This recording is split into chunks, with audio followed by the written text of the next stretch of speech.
Have you ever been really excited about an idea, maybe in a meeting or just with friends, and there's always that one person who just instinctively takes the other side on every single point? It can be so frustrating. Well, today we're going to get into the psychology of that perpetual devil's advocate. We're going to go past what they do and really dig into the often hidden reasons why they do it. You know that phrase, right? It just kind of hangs in the air and you know the conversation is about to change. You're all brainstorming, the energy is great, ideas are flying, then you hear it. Not to be difficult, and you can just feel the whole vibe in the room shift.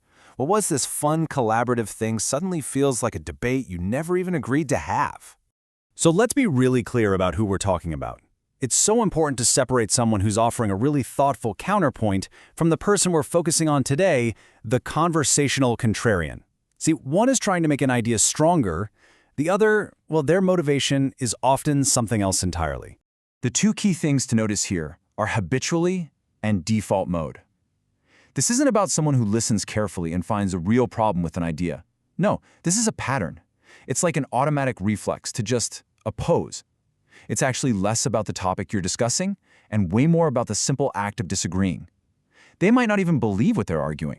This right here, this really lays out the core difference, and it all boils down to intent. The constructive challenger, they're in it with you. They're trying to build something better together. The goal is a stronger idea. But the perpetual contrarian, a lot of the time, their goal is just to win the argument. They're not looking for truth, they're hunting for flaws. And that's why it can feel so detached and impersonal. Now, if you were to ask one of these folks why they always take on this role, you probably wouldn't hear, "Oh, I just really enjoy being difficult." Of course not. They usually have a set of really logical, almost noble-sounding reasons. This is what we can call their official story. And listen, on the surface, these are all good things. Preventing groupthink, stress testing ideas, those are incredibly valuable. When it's used as a specific tool, playing devil's advocate can be fantastic for critical thinking. So these justifications aren't lies necessarily, but they often act as a convenient cover for what's really going on just beneath the surface. So we have to ask ourselves, is that really it? Is this behavior really just about a pure, selfless quest for intellectual perfection in every single conversation? Or could there be something a little deeper at play? Okay, let's get into it, because this is where things get really, really interesting. We're going to move past that official story and into the unconscious, hidden reasons that are often the real engine for this behavior.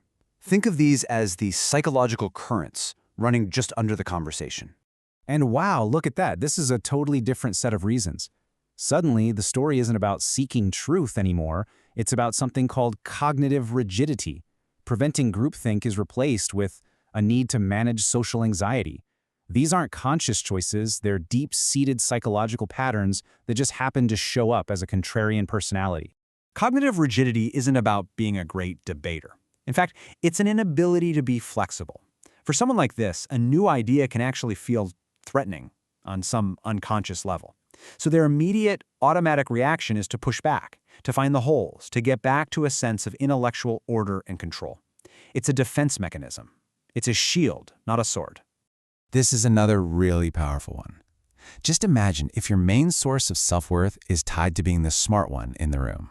Well, then every single conversation turns into a little test. Just agreeing with someone else's idea might feel like admitting defeat.